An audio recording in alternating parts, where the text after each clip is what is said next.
Antel inauguró el primer cable submarino de fibra óptica uruguayo que une las Américas. Un hito para la soberanía de este país.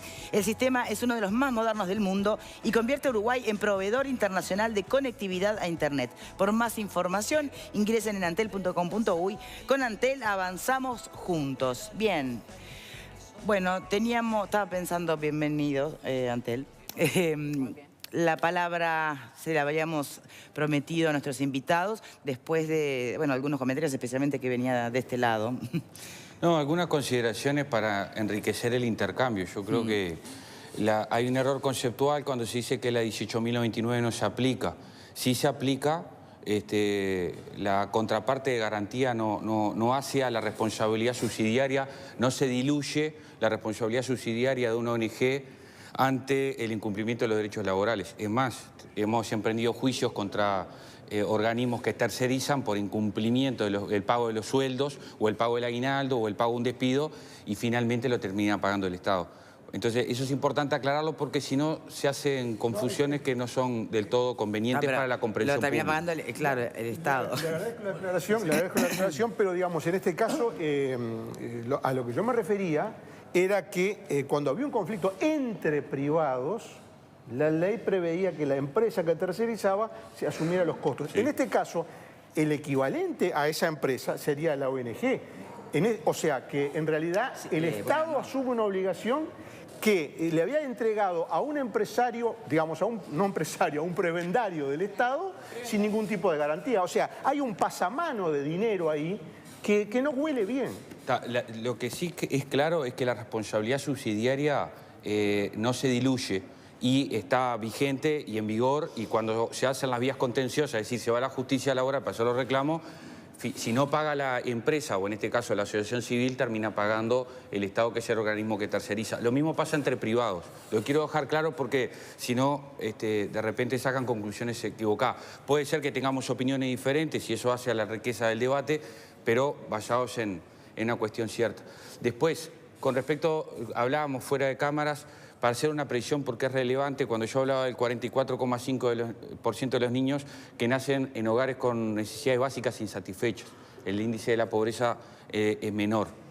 Después, yo creo que da no igual, hay... ¿no? Da igual, es sí, un problema por eso, gravísimo. pero me parecía de rigor hacer la apreciación. Creo que el drama social es el mismo. La matemática no interpreta el desazón de no tener para comer, o no tener con qué abrigarse, o que te duela la muela y no tener el ¿Les puedo hacer una pregunta que no es muy simpática, pero que dime. Me parece que igual viene o al lugar?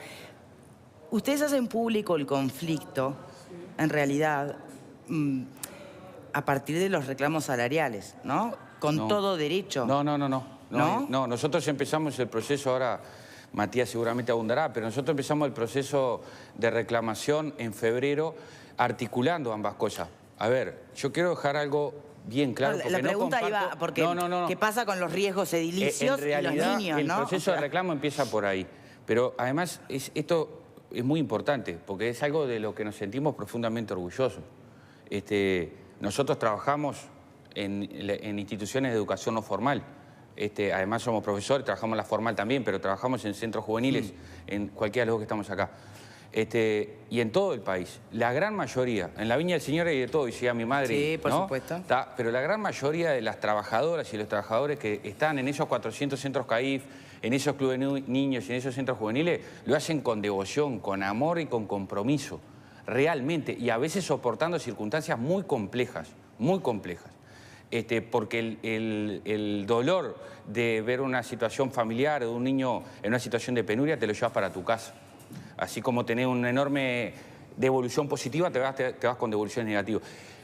Entonces, cuando se reclama el pago en fecha, o cuando se reclama el cumplimiento del aguinaldo, que se está reclamando que se cumpla con la ley. Sí. ¿No? Con la ley. Sí, no hay contradicción, porque son con el cuidado y la atención a los niños y las niñas, porque son esas personas de carne y hueso, esas mujeres y esos hombres, los que están dedicando su tiempo. La pregunta es si en realidad la gran movilización de los trabajadores pasa por el bolsillo o realmente ante la inminencia de un daño físico a los chiquilines, también eso genera la empezó por ahí, movilización, Victoria. ¿no? Empezó por ahí el conflicto. Me alegra que lo respondan así. De repente puedo profundizar un poco más porque estuve muy involucrado cuando se hicieron los reclamos. Referido a eso, uno de los puntos importantes es, en todo lo que reclaman, y no fue que se juntaron los 15 centros, armó una plataforma, cada centro envió su informe, nadie hizo nunca un reclamo de un aumento salarial, por ejemplo. ¿Ganan cuánto menos que un funcionario del Estado? ¿En cuánto menos que un funcionario del Estado?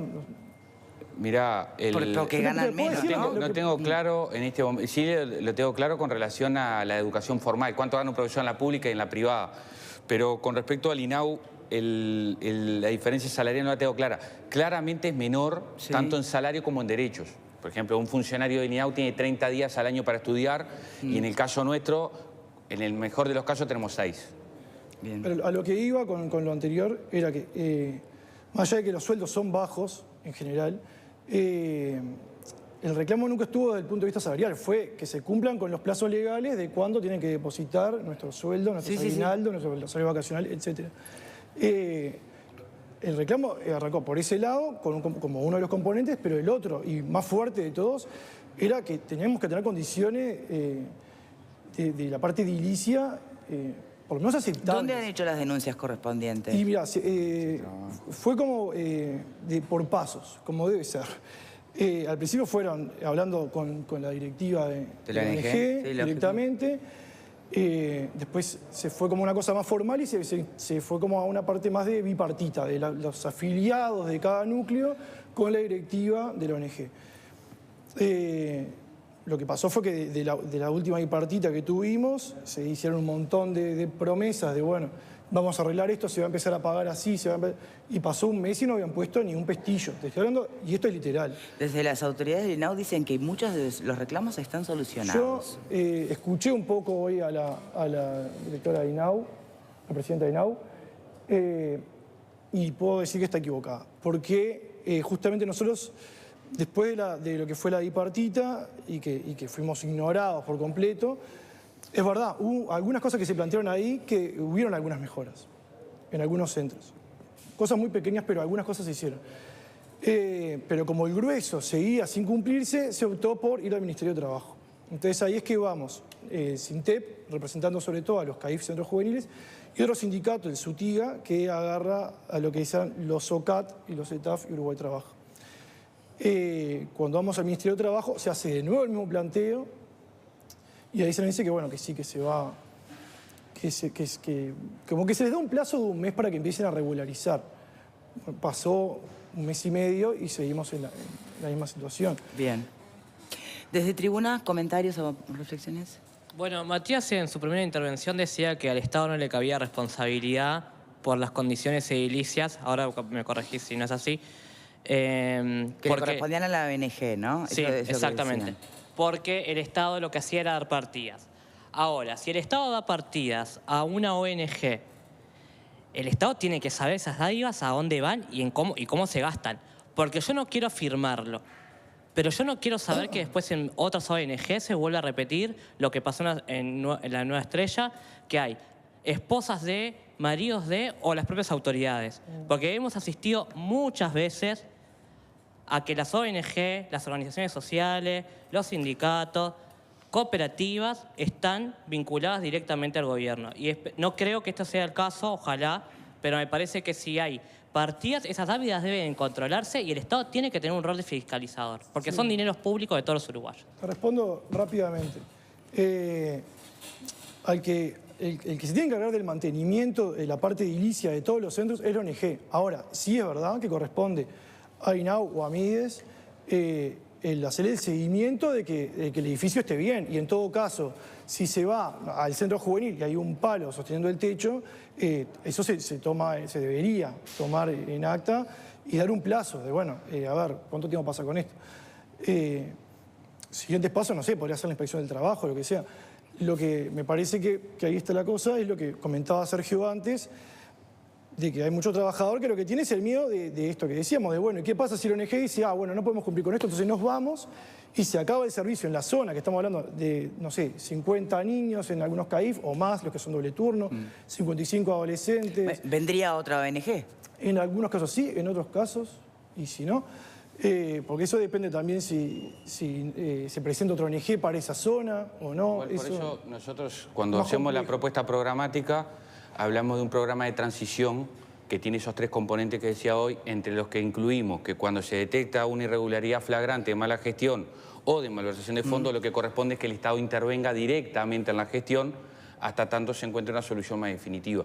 Y al mismo tiempo que haya un banco de datos de OSC infractora. Pero quiero hacer una precisión acá porque a mí no me gustan las generalizaciones, porque son un razonamiento lógicamente inconsistente y porque además éticamente trae injusticia.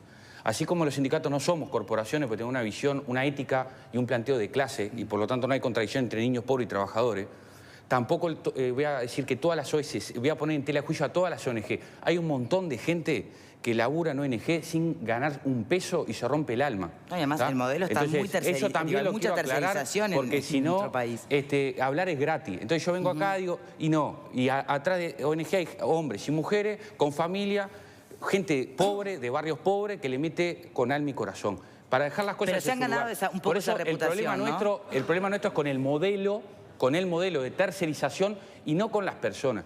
Y hay otra cosa pero digo, estamos de acuerdo que por alguna razón o por algunos pocos se han ganado una reputación al menos cuestionable. Lo que pasa es que es el modelo, insisto, es el modelo. Pero ¿por qué tanto el modelo? ¿Pero cómo va a ser el modelo si hay algunas que funcionan bien? O sea, si funcionan bien es por el modelo. Las que funcionan mal es porque eligieron mal, porque en ese pasamano de plata se la dieron a quien no correspondía. Tenemos una visión diferente con respecto a cómo se deben garantizar, y la respeto la opinión del panelista, cómo se deben garantizar los derechos sociales. Insisto, no conozco ningún liceo público que haya habido un problema de malversación de fondos. Pero entonces estás planteando que sean absorbidas por el Estado. Nosotros estamos hablando de que en un planteo de transición tiene que haber un modelo en donde el Estado tenga una presencia mucho más fuerte y hablamos de una coparticipación entre trabajadores y el Estado, eliminando el intermediario, que son las OSC. En la medida que estas se van detectando que hay, cuando son infractoras, a nuestro entender, se tienen que eliminar y ahí tiene que haber una intervención, una coparticipación, cogestión entre el Estado y los trabajadores.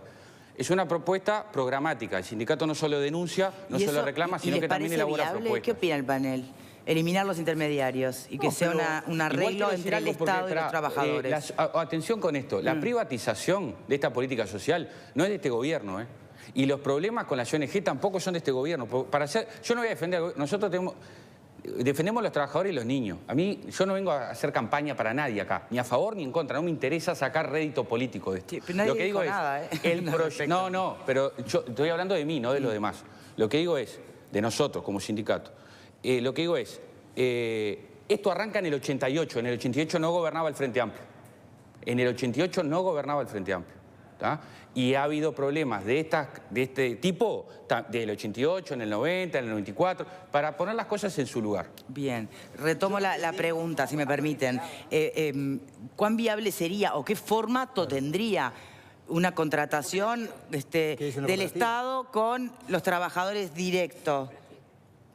Perdón, ya hay casos de ONGs que han cometido cantidad de irregularidades y se han comprobado, y lo que se ha optado es porque el INAU quita la ONG y los trabajadores se organizan y forman una cooperativa de trabajo. Es verdad, han habido cooperativas de trabajo que no han funcionado bien, pero es un ejemplo de que se puede empezar a dar algunos pasos para eliminar el intermediario. Bien. ¿Qué opinan de eso, Alfredo? Sí, yo no sé cómo es el criterio, si es realmente... Todos funcionarios públicos no pueden ser, supongo. Armarás una cooperativa. Pero somos por la vía indirecta, ¿no? Claro. Sí, son por la vía indirecta, pero está. Ahora, pero están regidos por el derecho privado. Sí. Estamos regidos por el derecho privado. Por eso Sintep representa a los trabajadores. Claro. Ahora, con respecto a los sindicatos no deberían ser corporaciones, y estoy de acuerdo contigo, pero que hay actitudes corporativas, en muchos sindicatos las hay. Eso, ahora, perdóname, pero no te la llevo. Colectivo. Como en todo colectivo. Sí, pero los sindicatos no tienen esa cuestión. Se supone que no lo tienen. Los empresariales que lo hagan, el problema de ellos. Claro, los sindicatos tienen otra función y a veces hay reclamos corporativos que perjudican al grueso de la población. Nosotros los periodistas también. Como todos, por supuesto. Sí. Ahora, si estamos hablando del bien de los chiquilines, a mí no me queda claro cómo una cooperativa de trabajadores no terminaría convirtiéndose en esto que yo criticaba antes, que es el rol de, ¿cómo es el prebendario? Prebendario. El rol del prebendario, ¿no? Porque en definitiva ahí ustedes también serían ¿Es un perro con distinto collar? ¿El mismo es un perro? con distinto collar, porque ahí ustedes también, más allá de todo lo vocacional que nadie discute, se convertirían en quien está vendiéndole servicios al Estado, porque no estamos hablando aquí de otra cosa que de eso, más allá de que nada más y nada menos estamos hablando de la educación. ¿No sería el control o la supervisión la solución más tangible? Nosotros no descartamos la estatización, no la descartamos, porque en definitiva el 98% de las ONG son funcionamiento público estatal bajo derecho privado. No la descartamos. Lo que decimos es urgente tener un programa de transición con estos tres componentes que mencionaba hoy. Y en el largo plazo podemos pensar en un modelo de cogestión o en un modelo de estatización. Esa es una discusión compleja que estamos dispuestos a dar, tenemos argumentos para darla, pero nos parece que hay que empezar urgentemente por el programa de transición. Ligia, ¿estarías de acuerdo con eso? Perdóname, Graciano. Sí, una aclaración nomás, ¿no? Con respecto al tema de los trabajadores, tampoco estigmaticemos a los trabajadores si están reclamando salario. Claro. Porque cuando la canasta está en 73.000 pesos, que los trabajadores reclamen salario no está mal, ni en este caso ni en ningún otro, porque al final terminan estigmatizando a los trabajadores cuando reclaman salarios. Y de hecho, y muchas veces nos terminamos enterando de este tipo de cosas o de mal funcionamiento de ciertos sectores, porque justamente son los funcionarios los únicos que están denunciando, ¿no? Y con respecto al tema del Estado, bueno, me parece que el Estado sí está omiso. Hay ciertos servicios que tendría que estar dando el Estado que no los está dando y termina terciarizando y se termina perdiendo dinero. Hay más o menos unos 1000 convenios, como decía Verónica, y hay casi 200, y al año se gastan, el Estado, todos nosotros estamos poniendo $200 millones al año para estas ONG y para este tipo de convenios, ¿no? Inclusive, y no solamente con los subsidios que se le dan, sino los recursos que se le dan, sino también por medio de la renuncia fiscal. Y con respecto al tema de los trabajadores, ¿no? Que estamos hablando de específicamente del tema de los trabajadores, digamos, desde el 88, ¿no? Que tú mencionabas que hay ONGs, pero ¿cuál es el problema? Que el Frente Amplio prometió que la cosa iba a cambiar. Y si desde el 88 se pasaron gobiernos frente amplistas, blancos, colorados, y terminó siendo lo mismo, ahí está el problema. El clientelismo prometieron algo diferente y se sigue siendo lo mismo. El clientelismo es imposible de erradicar. ¿Qué opinan? Acá hay una palabra, si somos realistas. Hay un vocablo que, digamos, ha aparecido más de una vez en los comentarios de nuestros invitados, y es la palabra intermediario. Y ese vocablo intermediario, generalmente cuando aparece en las declaraciones o aparece en el comentario, naturalmente viene cargado con una connotación negativa. Es decir, el intermediario es el que lucra porque está en el medio del Estado y los chiquilines. Entonces, bueno, si me dejan redondear el pensamiento, va a ser mejor. Entonces, digo, ese vocablo intermediario está cargado de esa connotación negativa porque se entiende que el que está en el medio, entre el que pone el dinero y el que presta el servicio, tiene, llamémosle, un lucro indebido. Cuando uno, digamos, traslada ese concepto a otros órdenes de la sociedad, pasa lo mismo. Siempre hay como un fetiche del intermediario que supuestamente está embolsando una ganancia indebida. Ahora, si no estuviera ese intermediario en este o en cualquier otro orden de la actividad productiva, de la actividad económica, ¿qué pasaría? El Estado tendría que organizar una gigantesca burocracia para atender los, no sé cuántos son, 700 centros, ¿verdad? Que en este caso, a través de ese pago y un control muy laxo, que quizás no es el mejor, el Estado se está ahorrando. Es decir, la intermediación... Bueno, pero estatizar no llevaría a eso. La intermediación por sí misma no es negativa, porque como usted bien dijo, hay gente que trabaja bien y hay gente que trabaja mal. El problema es quién elige a los que trabajan mal y cuál es la razón por la cual... ¿Me permiten entonces la pregunta que hice hace un instante? ¿El clientelismo es imposible de erradicar? Sean honestos, seamos honestos. Lo que pasa es que esas patologías solo se solucionan con transparencia y normas claras y controles. Porque si bien advirtiendo, a mí me parece que con todo derecho, Sergio habla de una solución más sofisticada, de mejor calidad y que incluye, a todas luces se nota, una presencia más activa del Estado, ¿verdad? Yo pregunto, Cuando yo fui niño, fui a la escuela pública desde los 3 a los 5 años, preescolar. Iba 8 horas por día, porque mi viejo trabajaba todo el día, y era pública la escuela. No existía el instrumento CAIF. Y ahí yo aprendí cosas maravillosas que me hacen, entre otras cosas, el ser que soy, ¿verdad? Fue el Estado el que me pagó la educación, ¿no es cierto? Y yo soy orgulloso, estoy orgulloso de eso. Igual quiero decir una cosa, mientras eso no ocurra, hay una cuestión que es una ley madre, y es que el que paga tiene que controlar. Nadie como el que paga tiene la obligación, pero además la calidad del control. Y me da la sensación que desde esta perspectiva a veces se paga, pero no se controla. Ahora, me da la sensación. ¿quién dice que esto sale más barato? A mí me gustaría ver las cuentas, no las tengo tan claras. Que contratara, que absorber a todos los trabajadores, a funcionarios públicos. Está lindo políticamente decir que incorporamos tantos chiquilines de 0 a 3 años al sistema, pero no está lindo decir que engrosamos la plantilla pública en tantos miles de funcionarios. Entonces hay que sincerarse. Claro. Si lo que nosotros queremos es que los chiquilines vayan a la escuela pública, señores, habrá que absorber a estos funcionarios, habrá que contratar otros y habrá que dejarse de estar intermediando lucrativamente con los chiquilines, que son los que tienen incluso los más graves problemas para insertarse en esta sociedad. A ver, Valen, creo que acá, perdón, un momento. Creo que acá se está intentando demonizar a las ONG, que ya dijimos que hay algunas que funcionan bien y otras que funcionan mal. ¿Qué es lo que está fallando acá? Que hay un Estado omiso que permite que esas ONG que le dan desprestigio al resto se acerquen. ¿Por qué? Sergio quiso decir que, bueno, no había descontrol. Yo lo que decir es que la falta de control, porque recordemos que los sueldos no se pagan en fecha, los institutos están con los techos caídos, y no sabemos a dónde se va el dinero, no sabemos nada. ¿Por qué? ¿Qué pasa? ¿Qué sucede? ¿Dónde está el Estado? ¿Dónde está controlando? Álvaro.